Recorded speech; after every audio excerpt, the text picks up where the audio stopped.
So hello guys, welcome back to the channel Akash Discovery. हम इस video में बात करने वाले हैं कि अब जो ईरान और यूएस का जो वॉर था या इसराइल का, वो अब लगभग 1 महीने से भी ज़्यादा हो चुका है। अब यूएस की जो जनता है कर रही है, प्रोटेस्ट कर रही है। तो अगर वीडियो चालू करने से पहले अगर आपने चैनल को लाइक नहीं किया तो चैनल को लाइक कर दो, सब्सक्राइब भी कर दो। चलिए चालू करते हैं। तो ये रिपोर्ट आप देख सकते हैं जिसमें रिपोर्ट में पब्लिश है कि no king protest draw massive crowd across US, some protesters denied in LA. लगभग 1 महीने हो चुके हैं अब ये वॉर को, यूएस और ईरान वॉर को, जिसके कारण यूएस में इन्फ्लेशन बहुत बढ़ चुका है और पेट्रोल के प्राइजेज या फ्यूल के प्राइजेज भी बहुत ज़्यादा बढ़ चुके हैं और खाने पीने के सामान भी बहुत महंगे हो रहे हैं। धीरे धीरे इन्फ्लेशन पूरे ऑल ओवर द वर्ल्ड भी बढ़ रहा है और यूएस में बढ़ रहा है, जिसके कारण जो यूएस की जो जनता है वो अब प्रोटेस्ट करने लगी है उसके सरकार के खिलाफ और ट्रम्प के खिलाफ, और उनका जो इस्तीफा मांग मांग रही है।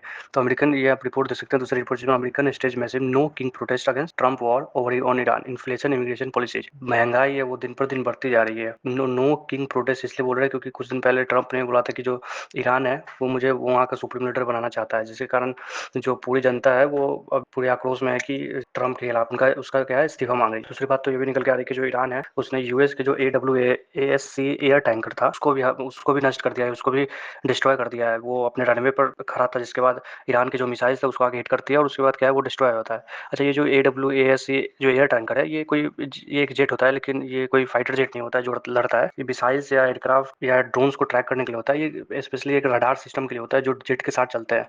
और या तो ड्रोन, मिसाइल्स और एयरक्राफ्ट ये सबको बहुत 100-200 किलोमीटर से भी ये ट्रैक कर लेते हैं, जिसके कारण जो भी एयरक्राफ्ट होते हैं, जेट होते हैं, फाइटर जेट होते हैं, उनको उनकी जो मारक क्षमता है या जो उनको अटैक करने में बहुत अच्छा रहता है। ये रडार सिस्टम था तो ड्रोन, मिसाइल्स और एयरक्राफ्ट को ट्रैक करता था। पिक्चर है, ये दो पिक्चर है, इसमें एक पिक्चर है कि पहले का, ये एक पिक्चर है बाद का, जिसमें बाद का पिक्चर है उसमें ईरान के मिसाइल्स जो है उसको हिट करती है, जिसके बाद पूरा ब्लैक ब्लैक हो जाता है।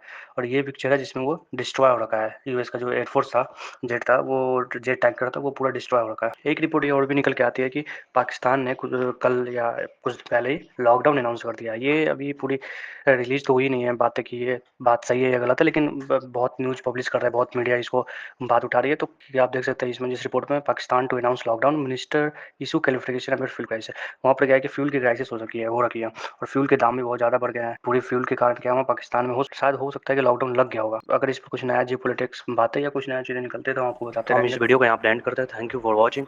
अगर आपने लाइक और सब्सक्राइब नहीं किया तो लाइक और सब्सक्राइब जरूर करते हैं।